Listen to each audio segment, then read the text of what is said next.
ያረፈ ፖለቲካ፣ የሰከነ ኢኮኖሚ ሲኖራቸው ሰው ሲታሰር እስር ቤት፣ ሲሰደድ በስደት ቦታ፣ ሲታመም በበሽታ ቦታ፣ ጦርነት ሲነሳበት በማንኛውም ቦታ መላእክት እየተላኩ የነደደውን እያበረዱ የተዘጋውን እየከፈቱ የታመሙን እየፈወሱ የወደቀውን እያነሱ ይረዱ እንደነበረ በብዙ ቦታ ተጽፏል። አሁን በቴንዬ ጆሮ ባይኖር ውሃ በላችሁ ነው የኔም ስብከት ውሃ በላ። አሁን የጆሮአችሁ ሙዚቃ ወንበር የምታድበሰብሱበት ኦፍ ይሆናል። በቃ እግዚአብሔር ይክበር ይመስገን። እንባባሽ፣ ቁስል ፈዋሽ፣ ስብራት ጠጋኝ፣ የጎደለ ሞይ፣ የዓለምን ሰቀቀን የዓለምን መከራ የሚያራግፍ አዲስ ቀን ይዞ ስለማይጠቅማችሁ ነገር መረጃ እየሰበሰበ መሸለደቱ መረጃ ሸብስባችሁ አሞታችሁ ታድራላችሁ። እኛ ሰምተነዋል። ልጅነ በደንብ የሰማው ግጥም አብጥር ያሳምር ግጥሙ በጣም የሚያፈላስፈኝ ግጥም ወስዳለሁ ከየዘፈኑ እስከ ዛሬ ከመጣው ይለያል። አዲስ ቃል ይዞ መጣ። ማለዳ አዲስ ነው። ሁልጊዜ ዓለማዊ ደስታ የስሜት ጥገኛ ነው። ስሜኛ ዘፋኝ ነው እየተባለ ይጨበጨባል አይደል? ሙዚቃ መዝሙር አይሰለችም። ዓለማዊ ደስታ የስሜት ሕዋሳት ጥገኛ ነው። ተዋደዱ ነው። ተዋደዱ ምን ይከብዳል? ተፋቀሩ ነው። ንስሐ ግቡ ነው። ይቅርታ ተባባሉ ነው። እርስ በርሳችሁ ተዋደዱ ነው። አለቀ። ብዙ ላይ ያቀርቡ ነው። በስመ አብ ወወልድ ወመንፈስ ቅዱስ አሐዱ አምላክ አሜን። አባቶች፣ እናቶች፣ ወንድሞች፣ እህቶች፣ የሕያው እግዚአብሔር ቤተሰቦች፣ ወገኖቻችን እንዴት ዋላችሁ? እንዴት አመሻችሁ? በየጊዜው በየቦታው በየምክንያቱ መስማት በምንችለው ልክ የሚነግረን መኖር በምንችለው መጠን የሚያስተምረን የምስጢርና የጥበብ ባለቤት ትናንት ከኛ ጋር የነበረ አሁን እዚህ በእኛ መካከል ያለ ነገ ከነገ ወዲያም እንደማይለየን አፋችንን ሞልተን የመሰከርን እንደምንመሰክርለት የአባቶቻችን አምላክ ስላደረገው ነገር ሁሉ ክብርና ምስጋና ይግባው። ክብርና ምስጋና ይግባው። እናንተ የምትሰሙት እኛ የምንናገረው አይንሳን፣ ጆሮአችሁን ይክፈት፣ አንደበታችንን ይፍታ። በመላና በግምት የግል ሀሳባችን እንዳናፈስባቸው ጆሮአችሁን ይጠብቅ፣ አንደበታችንንም ይቆጣጠር እግዚአብሔር። አሁን ለተወሰኑ ደቂቃዎች የምንማረው እመቤታችን የጸለየችው ጸሎት የዘመረችው መዝሙር በሉቃስ ወንጌል ተጽፏል። ከዛ መነሻዋ ሀሳብ የዛሬ ምሽት የትምህርታችን መሪ ርዕስ ናት ማለት ነው። የምንማረው ስለ ሐሴት ነው። ስለምንድን ነው? አቤት ሐሴት፣ ስለ ደስታ ነው የምንማረው።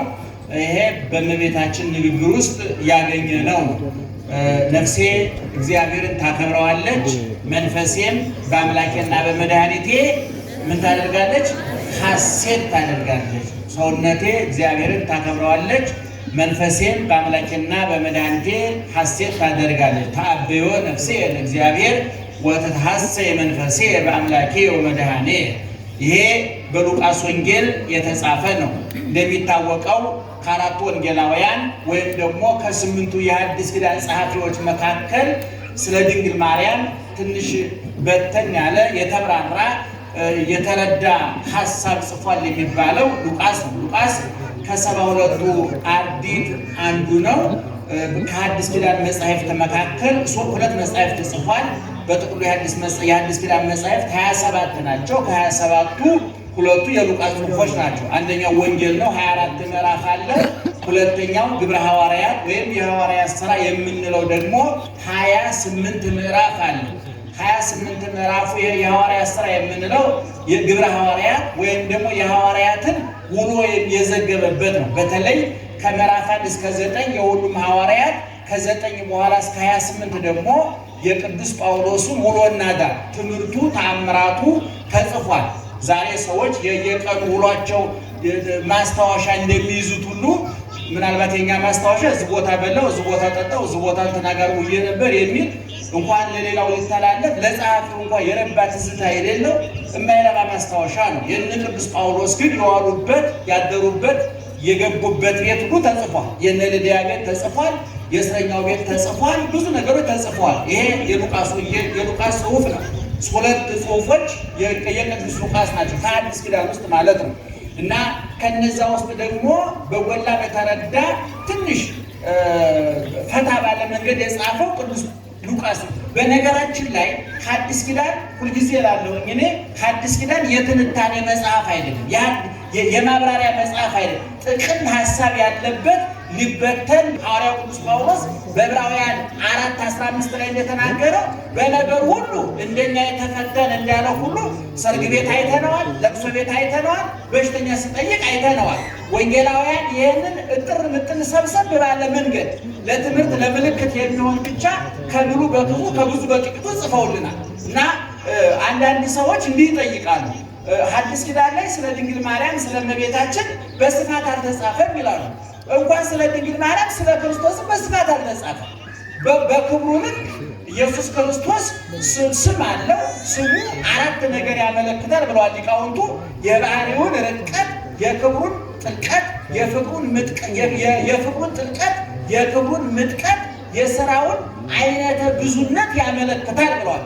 በዚህ ልክ ወንጌላውያን አልጻፉልንም። ምክንያቱም የሐዲስ ኪዳን ዓላማ የመጽሐፍ ቅዱስ ዓላማ ሰዎችን አዋቂ ማድረግ አይደለም። ደህና መሻችሁ? እየሰማችሁ ነው? የመጽሐፍ ቅዱስ ዓላማ ሰዎችን አዋቂ ማድረግ አይደለም። እንዲያውም ወንጌላዊ ምን ይላል? ይሄን ሁሉ ጻፍንላችሁ ይልና ዮሐንስ አምናችሁ ሕይወት ታገኙ ዘንድ ነው። የለ ጻፍንላችሁ አምናችሁ ምን ታገኙ ዘንድ? ሕይወት ታገኙ ዘንድ። ኢየሱስ ክርስቶስ ያስተማረው ሰዎችን አዋቂ ለማድረግ አይደለም። ሐዋርያት ያስተማሩት ሰዎችን አዋቂ ለማድረግ ክርስቲያን ለማድረግ ነው፣ አማኝ ለማድረግ ነው። የመንግሥተ ሰማያት ባለቤቶች የኢየሱስ ክርስቶስ ዜጎች፣ የቁሱ ብቃዮች፣ የመስቀሉ ፍሬዎች፣ የመከራው ውጤቶች ነንና እንድናውቀን የተፈጠርነው እንድንድን ነው። እንደዛማ ክርስትና እውቀትማ ቢሆን እነ ኢየሩጣ እኮ ሐዲስ ኪዳን ሳይጻፍ ነው በሰማዕትነት ያረፉት። ብዙዎቹ በሰማዕትነት ያረፉት ሐዲስ ኪዳን አሁን የያዘውን ቅርጽ ሳይዝ እኮ ነው አይደል? ስለዚህ አንዳንድ ሰው ይላል መጽሐፍ ቅዱስ ይረቃል ይከብዳል የሚል ሰው እሰማለሁ። ለምን ነው የሚከብደው? ተዋደዱ ነው። ተዋደዱ ምን ይከብዳል? እውነቱን ለመናገር ተፋቀሩ ነው፣ ንስሐ ግቡ ነው፣ ይቅርታ ተባባሉ ነው፣ እርስ በርሳችሁ ተዋደዱ ነው። አንተ ከዚህ ላይ ያልቃል ሁሉ። ስለዚህ ወንጌላውያንም ሲጽፉልን እንኳን ስለ እመቤታችን ስለ ኢየሱስ ክርስቶስ እንኳን የተሟላ መረጃ አላገኘንም። አሁን ለምሳሌ ድንግል ማርያም ሰው ናት አይደለችም? ንገሩኝ እስቲ። ሰው ናት አይደለችም? ሰው ከሆነች እናት አባት አላት የላትም? የተወለደችበት ቀን አለ የለም? ያረፈችበት ቀን አለ የለም? አለ። ነገር ግን ሐዲስ ኪዳን ይነግረናል አይነግረንም? የማቴዎስ ወንጌል ምዕራፍ 1 ስታነቡ፣ የሉቃስ ወንጌል ምዕራፍ 1 ስታነቡ፣ የሌሎች ወንጌሎች ስታነቡ ኢየሱስ ክርስቶስ ከድንግል ማርያም እንደተወለደ እናቱ እንደሆነች ይነግረናል እንጂ ድንግል ማርያም ማን ናት? የተወለደች አባቷ እናቷ እነማን ናቸው? ሰፈሯ የት ነው? እንኳን እግዚአብሔር የወለደች ድንግል ማርያም አይደለም ዛሬ ትንሽ ካሴት ታወጣን ብለው ፊልም ሰራን ብለው እኮ የህይወት ታሪካቸውን ይጽፋሉ። እንደው ምን እንዳበረከቱ የማይታወቁ ሰዎች የህይወት ታሪክ ጽፌ ላስመረቅ ነው ይሉና ብዙ ጊዜ ጠራ ነው የህይወት ታሪካቸው እየጻፉ። ድንግል ማርያም ወንጌላውያን የህይወት ታሪኳን አልጻፉላትም። እንኳን የእሱንም ቢሆን በተሟላ ሁኔታ አልጻፉ። ይህን የምነግራችሁ ብዙ አደናጋሪ ሰዎች ስላሉ ነው ወገኖቻችን። እግዚአብሔር ያስተምረን እና ሉቃስ ቅድም እንደተናገርኩት ስለ እመቤታችን ሰፋ አድርጎ የጻፈ በመጠኑ ማለት ከሌሎቹ አንጻር ሲታይ ሰፋ አድርጎ የጻፈ ሉቃስ። በተለይ እንደው ቤታችሁ ስትገቡ እንድታነቡ እንለምናችኋለን፣ እንማጸናችኋለን። የሉቃስ ወንጌል ምዕራፍ 1 እና 2 እመቤታችንን ለአጥና ለሚል ሰው፣ ለወቃት ለሚል ሰው፣ ላመነ ሰው የተከፈተ ልብ፣ የተከፈተ ጆሮ፣ ፈቃደኛ ሕሊና ላለው ሰው በቂ መረጃ ይሰጣል። የሉቃስ ወንጌል ምዕራፍ 1 እና 2 ማለት ነው። እንግዲህ በዚህ በሉቃስ ወንጌል ምዕራፍ 1 ላይ የተለያዩ ሐሳቦች ናቸው ያሉት።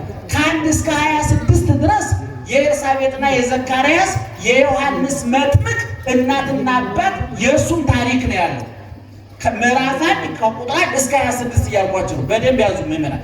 የሉቃስ ወንጌል ምዕራፍ 1 ከቁጥር 1 እስከ 26 ድረስ የዘካርያስና የኤልሳቤጥ፣ ዘካርያስና ኤልሳቤጥ የዮሐንስ መጥምቅ እናትና አባት ናቸው። ዘካርያስ ካህን ነው፣ ኤልሳቤጥ የካህን ሚስት ናት። መካን ነበረች። በ90 ዓመቷ ካህኑ በ100 ዓመቱ ዮሐንስ መጥምቅን የመሰለ አንዱ በቃኝ የሆነ ልጅ ወለዱ ይላል መጽሐፉ አይደለም። ስለዚህ ኤልሳቤጥ በስተርጅና ጸንሳ ስለነበረ ወከበተት ጽንሳ 5 አውራሃ ጽንሷን 5 ወር ከሰው ደበቀች ይችላል። ምክንያቱም የጸነሰችው በስንት ዓመቷ ነው ብያቸዋለሁ? በ90 ዓመቷ ነው። ለወሬም አይመች፣ እውነቱን ለመናገር ለንግግርም አይመችም።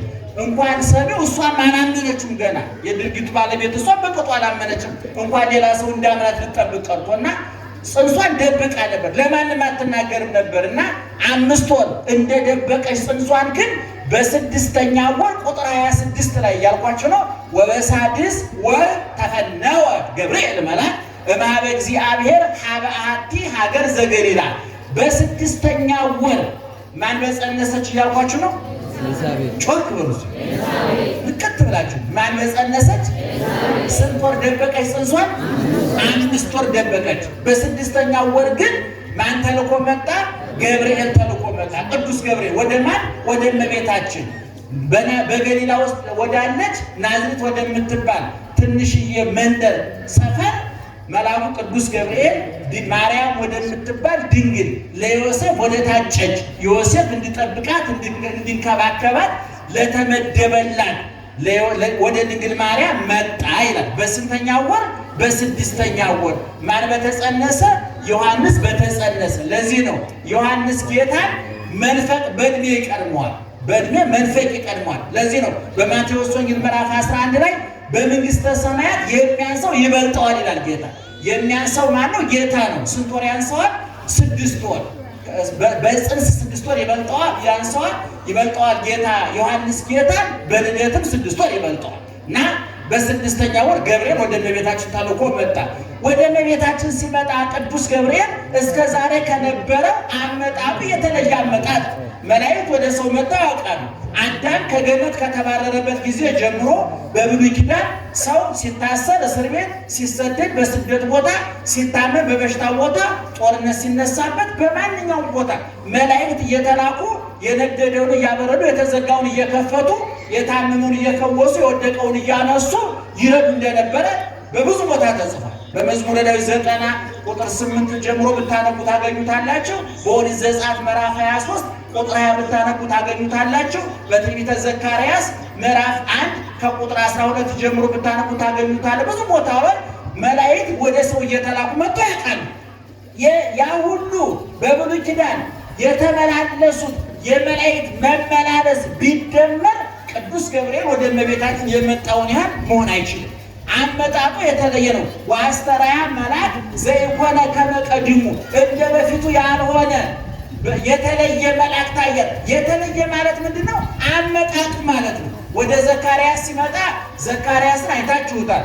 ዘካርያስ ትወልዳለህ ሲለው ኧረ እባክህ ሚስቴ ወለሚስቴ ታደግ ሙቀት ልምላሜ ተለይቷታል።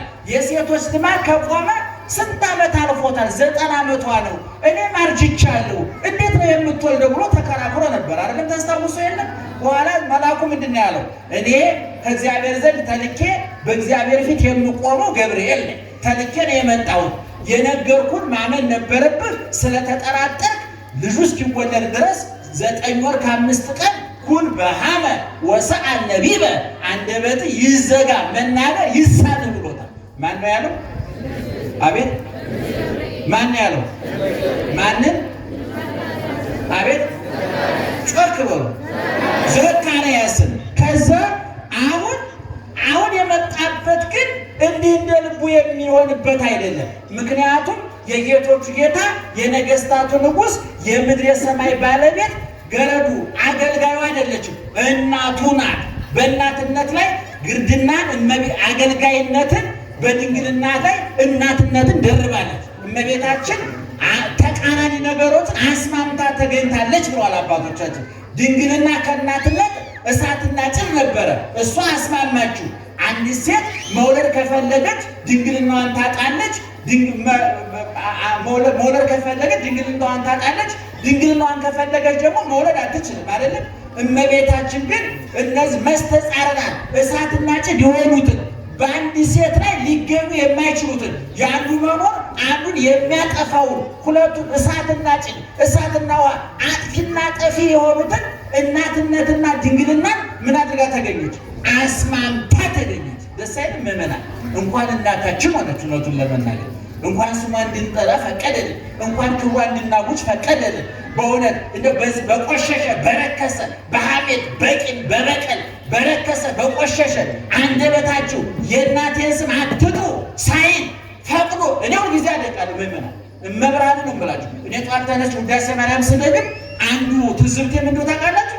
ጌታ ሆይ አዳሬን ታውቀዋለህ፣ ውሎዬን ታውቀዋለህ። አንደበቴ ሐሜተኛ ነው። እንደ በዚህ ቆሻሻ አንደበት የእናቴን ስም እንዳያጠራ ብለን መብት ሳትገፍ ስሟን እንድንጠራ ስለፈቀድክልን ክብር ምስጋና ይግባ ማለት ያስፈልጋል። እየሰማችሁ ይህ ማመን ያስፈልጋል። ልባችሁ ይከፈል፣ አይምሯችሁ ይከፈል፣ ነፍሳችሁ ትከፈል።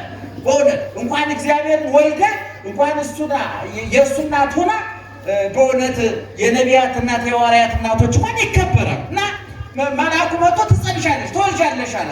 እሷ በእውነት ቁጥብ እናት ናት፣ ክንት እናት ናት፣ ዝርክርክ እናት አይደለችም፣ የምኞት እናት አይደለችም። ከልጇ ከእናቷ ከሔዋን የተለየች ነው። አስታውሳለሁ የዛሬ ስንት ነው ቀሲስ ታኅሳስ ላይ ስመጣ ሁለቱ ሴቶች የሚል ትምህርት አስተምሬ ነበር አይደለም? አራሱ ትነታችሁን ጌታ ኑሮ እንኳን ትምህርት ህይወት ያስረሳል። አስባችሁ ቤታችሁ መግባታችሁ ራሱ እናንተ ሆናችሁ እንኳን ይሄን ትምህርት አራሱ ግን ምን ያደርግላችኋል? ለሚቀጥለው በዚህ አስተምራችኋል።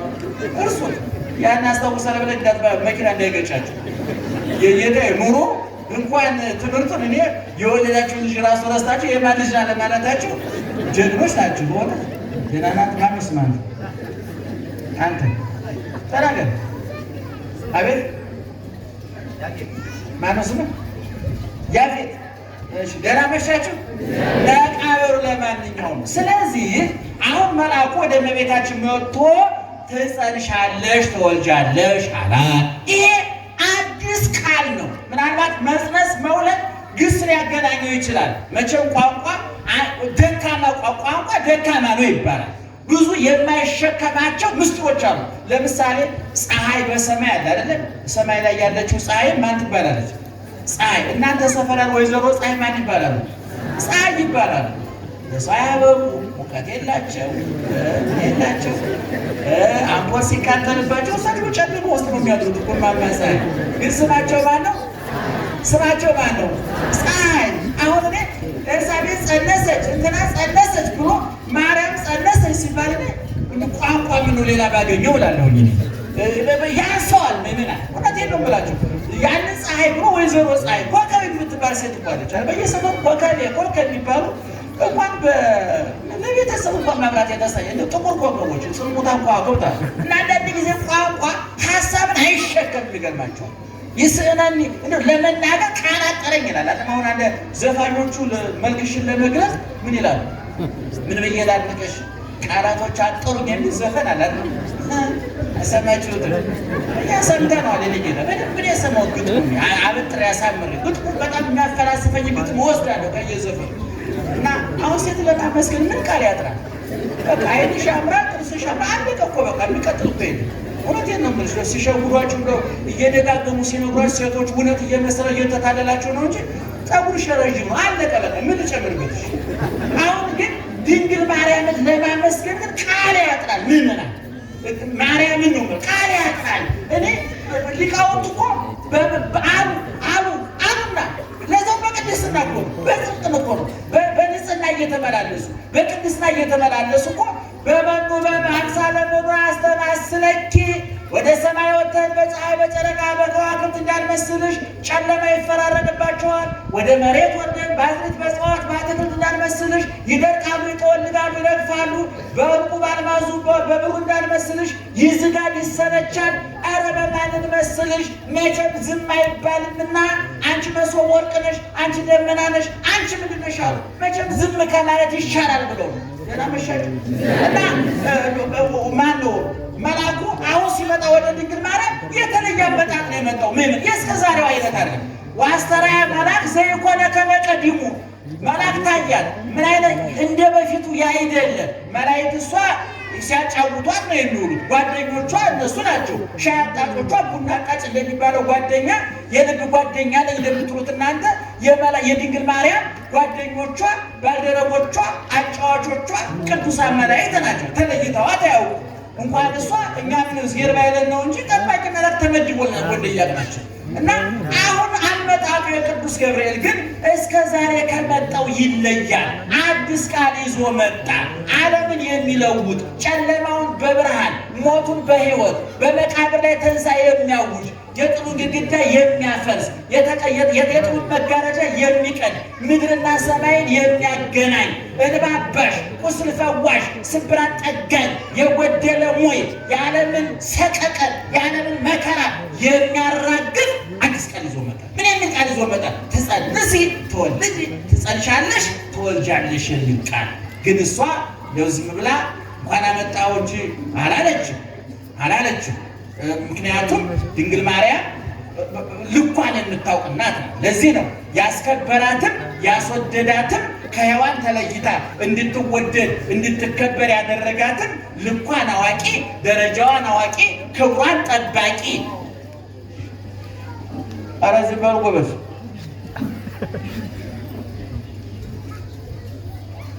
እየሰማችሁ ነው? አትንቀሳቀሱ እሺ። ሲረዝም ረዘመ በሉ፣ ችግር የለም። ይሄ ዲሞክራሲያዊ በሆነ መንገድ መለኩን መመራ እና ሲከብዳችሁ ከበደ ነው። እና ዙሮ መላኩ መጣ። ትጸንሻለሽ አላት። ተከራከረ። ብዙ ክርክር አለው በመካከል ላይ። መጨረሻ ግን ክርክሩ የተዘጋው በምን ቃል ነው? ለእግዚአብሔር ጮክ ብላችሁ ለእግዚአብሔር ሁሉን ነገር ማድረግ ይችላል አለ ቅዱስ ገብርኤል። እሷም አሁን በዚህ ሐሳብ ድንግል ማርያምም ቅዱስ ገብርኤልም ተግባቡ፣ ተስማሙ። በሱም በቅድስና ያለ እሷም በቅድስና ያለች፣ በሁለቱም መካከል እግዚአብሔር አለና የእግዚአብሔርን ኃይልና ችሎታ ሁለቱም ያውቃሉና እንደዛ ስትለው ሲላት ይኩነኒ ነየ አመተ እግዚአብሔር ይኩነኒ በከመ ትቤለኒ፣ እነሆ የእግዚአብሔር ገረዱ አገልጋዩ እንደ ቃልህ ይደረግልኝ አላቸው። ይህን ጊዜ መጋቢት 29 ቀን እሁድ በ3 ሰዓት አካላዊ ቃል፣ ረቂቅ ቃል፣ ዘላለማዊ ቃል፣ ሰማያዊ ቃል፣ የማይወሰን ቃል፣ ቅድመ ዓለም የነበረ ማዕከል ዓለም ያለ ዓለምን አሳልፎ የሚኖር የማይራብ የማይጠማ የማይደክም የማይተኛ የማያንቀላፋ ሳይታይ የሚያይ ሳይወሰን የሚወስን ዘላለማዊ ቃል በድንግል ማርያም ማኅፀን የዕለት ጽንስ ሆኖ ተቀረጸ። ከዛ ቀን ጀምሮ ተቆጥሮ 9 ወር ከ5 ቀን ሲሞላ ታኅሳስ 29 ማክሰኞ 10 ሰዓት ተወለደ ይላሉ ሊቃውንት። እና እንግዲህ ድንግል ማርያም ቅድም እንደነገርኳችሁ ይሄ ከተደረገላት በኋላ ወደ ኤልሳቤጥ ሄደች። ኤልሳቤጥም የተናገረች ሰምታችኋል። ወደ ዝርዝር ጉዳይ አልገባም። ወዲያውም በቤታችን ዘመረች፣ አመሰገነች፣ ተናገረች። ንግግሯ ጸሎተ እግዝእትነ ማርያም ድንግል ወላዲተ አምላክ ተአብዮ ነፍስየ ለእግዚአብሔር እያል ሁልጊዜ በጸሎታችን አካተነዋል አይደለም። እኔ የእኛ አባቶች የዘወትር ጸሎት ብለው እንደው የዘወትር ጸሎት ብለው አትገጼ ብለን ጀምረን በስመ አብ ነአኩተከ አቡነ ዘበሰማያት ጸሎተ ሃይማኖት ቅዱስ ቅዱስ እሰግድ ስብሐት ሰላም ለኪ ጸሎተ እግዝእትነ ማርያም ብለው ጸሎት ሰርተውልናል አይደለም። ከብሉይ ከሐዲስ አውጣተው እጥር ምጥን ያለ በቦታ በጊዜ በሁኔታ የማይሰለች አቅማችን ያመጣጠነ ጥያቄያችን የመለሰ ልባችን ሊያሳርፍ የሚችል ጸሎት ሰርተውልናል። አባቶቻችንም በረከታቸው ይድረስ እና ድንግል ማርያም በጸሎቷ ምን አለች? ሰውነቴ ነፍሴ ማንን ታከብረዋለች? እግዚአብሔርን ታከብረዋለች። ቀጥላ ያለችው ናት። እኔ እንድንማርባት ትንሽ ለ15 ደቂቃ እንድንናገር የምፈልገው መንፈሴም በሉ እስኪ መንፈሴም በአምላኬና በመድኃኒቴ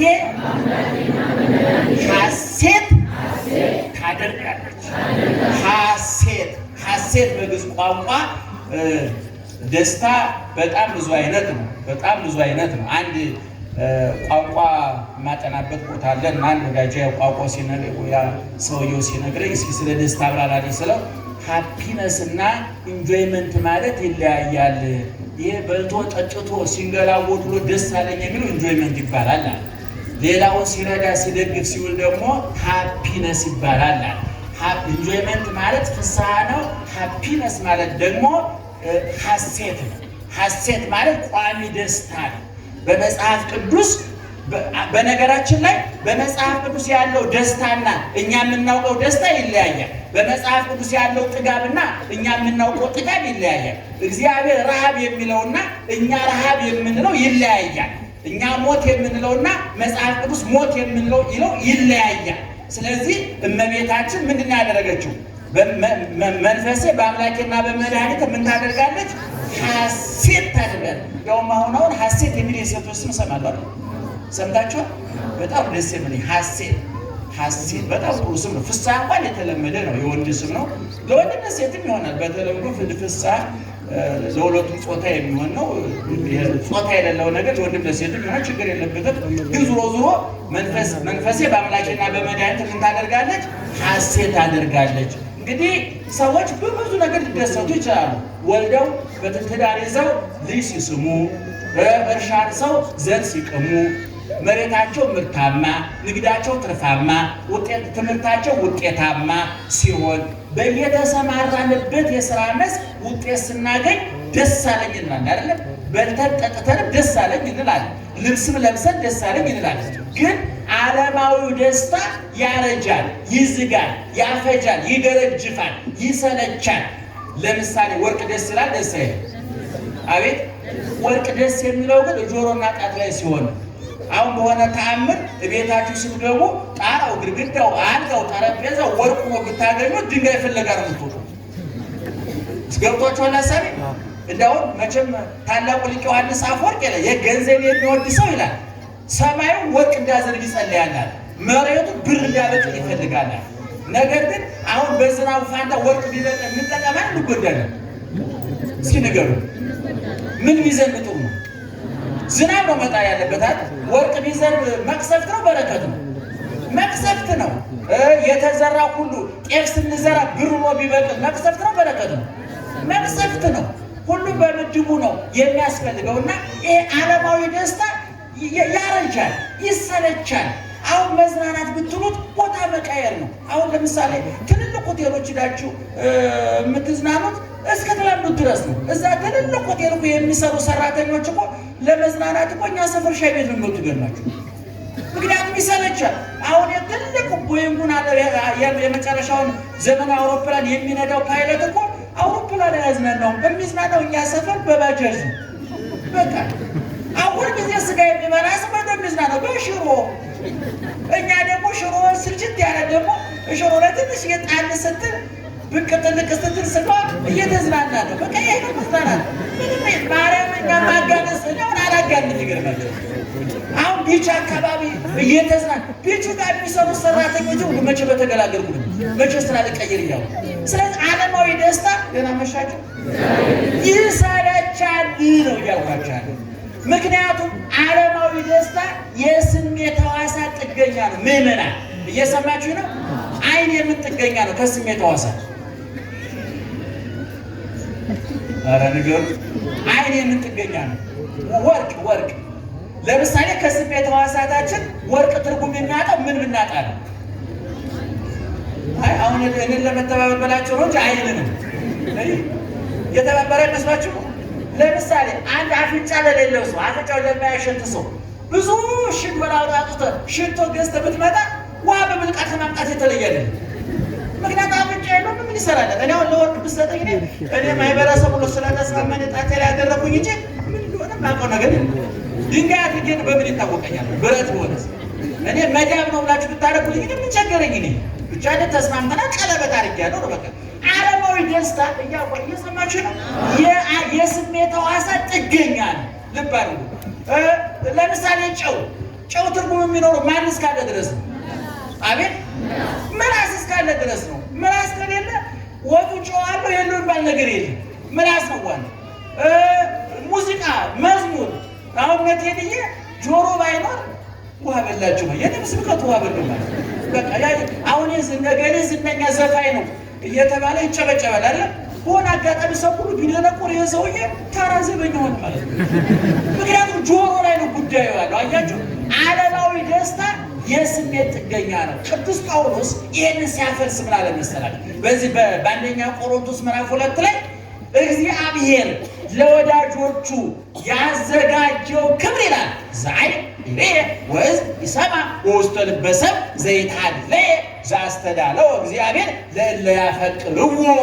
እግዚአብሔር ለወዳጆቹ ያዘጋጀው ክብር ይላል። ዓይን ምን ያላለው ያላየው፣ ጆሮ ዓይን ጆሮ ልብ ያላሰበው።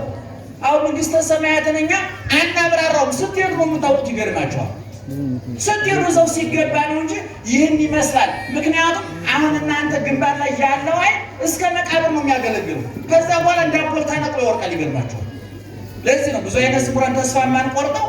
በሬሳ ማታ መቃብር ለሚነቀል አምፖል ምን አሰቃየን ብለን ነው አይነ ስውራን ተመካክረን በደስታ ላይ ያለን። ጆሮም ያው ነው። አሁን የጆሮአችሁ ሙዚቃ ወንበር የምታድበሰብሱበት መቃብር ስትል ኦፍ ይሆናል። በቃ እግዚአብሔር ይክበር ይመስገን። ያኛው የሰማዩ ደስታ ከዓይን ቁጥጥር ውጭ ነው እያልኳቸው ነው። እንደውም ምናምን ሊቃውንት ሲናገሩ ምን ያለው እግዚአብሔር በውሃ ይመሰላል አሉ። ውሃ ከለር ጣዕም የለውም፣ ሽታ የለውም፣ ከለር የለውም። ደህና ዋላችሁ። ውሃ ሽታ አለው።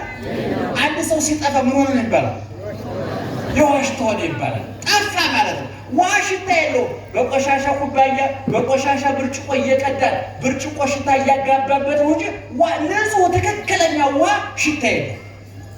ለዚህ ነው ውሃ የማይሰለቸው ሽታና ጣዕም ስለሌለው ነው ይላሉ አባቶቻቸው። እግዚአብሔር እንዳንሰለቸው ከለር የለውም፣ ሽታ የለውም፣ ጣዕም የለውም። ዛሬ ሐኪሞች ከሚመክሩት ምክር መካከል ከለር ያላቸው መጠጦች አትጠጡ ነው። ይሰለቻል። ውስኪ ይሰለቻል፣ ድራፍት ይሰለቻል፣ ለስላሳው አሁን ለስላሳውማ ሞቱን ይዞ መጣ። የዛሬ 25 ዓመት አዲስ አበባ ስንገባ 5 ጠርሙስ ሚሪንዳ ጠጥቻለሁ። ለሁለት ነው 5 ጠርሙስ በቃ ከገጠር እንደመጣ ነው። ብርቅ ነው ለኛ። ዛሬ ቢሆን አሞኝ ነበር። ይገርማል። ያን ጊዜ ግን መረጃ ስለሌለ እኔ ሁልጊዜ እናገራለሁ። ስለማይጠቅማችሁ ነገር መረጃ እየሰበሰበ በሽታ ላይ እንዳትወጡ። በሰላም የኖራችሁትን በሽታ ተሸክማችሁ መኖር ሲገባ መረጃ ሸብስባችሁ አሞታችሁ ታድራላችሁ። ይገርማችሁ። እና ያን ጊዜ እኛ ጠጥታ ነበር። እና ዙሮ እግዚአብሔር በምን ይመሰላል? አረ ንገሩኝ። በምን ይመሰላል? በውሃ። ውሃ ምን የለውም? ሽታ የለውም፣ ጣዕም የለውም፣ እንደገና ቀለም የለውም አይደለም። እግዚአብሔርም ይህን ይመስላል አይባልም። አይሰለችም እግዚአብሔር ማለዳ ምንድን ነው ያለ መጽሐፋችን? አዲስ ነው። በቃ ሁልጊዜ ውሃ አዲስ ነው። አሁን እስካሁን ድረስ መጠጡ ይሰለቻል። የፈለጋችሁት ውድ መጠጥ እንኳን ቢሆን ከአንድ ጊዜ ከሁለት ጊዜ አትደግሙት። ጉበት ያፈርሳል፣ ኩላሊት ያበላሻል፣ ሰውነት ያሸታል፣ ያከረፋል። ሁልጊዜ የሚጠጡ ሰዎች እኮ ምክትል ጀሪካን በሏቸው፣ ምክትል ጋን በሏቸው። እውነቴን የምጠጡ ሰዎች ካላችሁ ከጋኑ ጋር አክሶን ብታቆሙ ከጀሪካኑ ጋር ከጠርሙሱ ጋር ይሸታል፣ ይከረፋል። አሁን የጠላ ጋር ቢታጠብ ሽታው አይደለም። አሁን ዘወትር የሚጠጣ ሰው ቀረብ ብለን አላየነው እንጂ እንደጋም ይሸታል። አትጠጡ እያልናችሁ በግልባችሁ ደህና መሻቸው። ስለዚህ አሁን በቤታችን መንፈሴ በማን ትደሰታለች አለች? በአምላኬና በመድኃኒቴ ምን ታደርጋለች? ሐሴት ታደርግ። ይሄ የነፍስ ሐሴት ነው፣ የማይለካ የማይመጠን። እንግዳ እመቤታችንማ በምድራዊ ደስታ ልደሰት ብትል ምን አላት? ድሃ ናት። በበረት ነው የወለደችው፣ በቆሻሻ ቦታ በጨርቅ ነው የተቀለለችው። ስደተኛ ናት፣ ረሃብተኛ ናት። ልጇ ሲነግስ ሳይሆን እኮ ሲሰቀል ሲቸነከር ነው ያየችው፣ ሲገረፍ ነው ያየችው። ታሞት ቆምጣጤ ሲጠጣ ነው ተጠማው እያለ። እጁ ሁሉ ላይ ችንካር ነው ያየችው፣ ጀርባው ላይ ጅራፍ ነው ያየችው፣ እፊቱ ላይ ጥፊ ነው ያየችው፣ ራሱ ላይ የሸዋብ ነው ያየችው፣ አፉ ላይ አሞት ቆምጣጤ ነው ያየችው፣ ጎኑ ላይ ጦር ነው ያየችው። ምን የሚያስደስት ነገር ነበር እንደ ሰውኛው ቢሆን ምን የሚያስደስት። ግን እሷ ግን ምን አለች? የኔ እናት የእናንተ እናት እምነ እመኩልነ እምነ እምክሙ እናታችሁ ምን አለች? መንፈሴ በአምላኬና በመድኃኒቴ ሐሴት ታደርጋለች። ይሄ የክርስቲያን ደስታ ነው። መጽሐፍ ቅዱስ ስለዚህ ደስታ ብዙ ነገር ተናግሯል። ለምሳሌ በመዝሙረ ዳዊት 94 ላይ ኑ በእግዚአብሔር ደስ ይበለን፣ ወደ እግዚአብሔር ቤት እንግባ ጊዜ ደስ አለኝ። ነቢዩ ዕንባቆም ደግሞ በምዕራፍ 3 ቁጥር 17 ላይ ወይን ባያፈራ በለስ ባያፈራ ወይራው ባያፈራ እርሻው ሰብል አዝመራ ባይሰጥ በጎች ፍየሎች ከጎረኖ ቢጠፉ ላሞች በሬዎች ከበረት ቢጠፉ እኔ ግን በአምላኬና በመድኃኒቴ ምን አደርጋለሁ? ሐሴት አደርጋለሁ። ቅዱስ ጳውሎስ ደግሞ እስር ቤት ሆኖ በጻፈው ደብዳቤ ምን አለ? በጌታ ደስ ይበላችሁ። ደግሜ እላለሁ በማን ደስ ይበላችሁ? በጌታ ደስ። ከእስር ቤት የተጻፈ ደብዳቤ ነው። ምናልባት ከእስር ቤት ደብዳቤ ቢጽፍ አንድ ሰው ቁንጫው ሰለቸኝ፣ ተስፋ ቆረኩኝ፣ ለመሆኑ ከተማው ሰላም ነው ወይ? ምን ተፈጠረ? ብሶት ይመስላል። ቅዱስ ጳውሎስ ግን ደስ ይበላችሁ ደግሜ እላለሁ በማን ደስ ይበላችሁ? በጌታ ደስ ይበላችሁ። ስለዚህ ክርስቲያኖች የእኛ ደስታ የሚቀዳው ከቁስል እንጂ ከጭፈራ አይደለም፣ ከመስቀል እንጂ ከክላሽ አይደለም፣ ከሆቴል አይደለም፣ ከመዝናኛ ቦታ አይደለም፣ ከሪዞርት አይደለም፣ ከቢሽዳር አይደለም፣ ከምንይዘው ውድ ሞባይል አይደለም። የእኛ ደስታ የተቀዳው ሐሞት ኮምጣጤ ከጠጣው መራራ ከጠጣው ከክርስቶስ አንደበት ነው የእኛ ደስታ የወጣው። ከቁስሉ ከችንካሩ ደስታችን የወጣው። ደስ ይበላችሁ አለ ቅዱስ ጳውሎስ። ደግሜ እላለሁ ደስ ይበላችሁ። በዚህ በሉቃስ ወንጌል ምዕራፍ 15 ቁጥር 7 ላይ ደግሞ አንድ ኃጢአተኛ ንስሐ ሲገባ በሰማይ መላእክት ዘንድ ምን ይደረጋል አለ? ደስታ ይደረጋል። ምን? ኃጢአተኛው ስለተመለሰ፣ የረከሰው ሲቀደስ፣ የቆሸሸው ሲታጠብ፣ የጠፋው ሲመለስ፣ የወደቀው ሲነሳ፣ የከሰረው ሲያተርፍ፣ የጠፋው ሲገኝ ደስታ ይደረጋል። ሰዎች ንስሐ ሲገቡ ሥጋው ወደሙን ሲቀበሉ ከክርስቶስ ጋር ሲጣበቁ ያለኝ ይበቃኛል ብለው የረካ ትዳር፣ የረካ ንግድ፣ ያረፈ ፖለቲካ፣ የሰከነ ኢኮኖሚ ሲኖራቸው ያን ጊዜ ነፍስ ደስ ይላታል። እግዚአብሔር ያውቃል እንላለን ማለት ነው። ኢዮብ ያን ሁሉ መከራ ያለፈው እግዚአብሔር ይመስገን በማለት ነው። አብርሃም ያን ሁሉ መከራ ያለፈው እግዚአብሔር ያውቃል በማለት ነው። እግዚአብሔር ይዘንል፣ እግዚአብሔር ይወቅልን። ደህና ነው።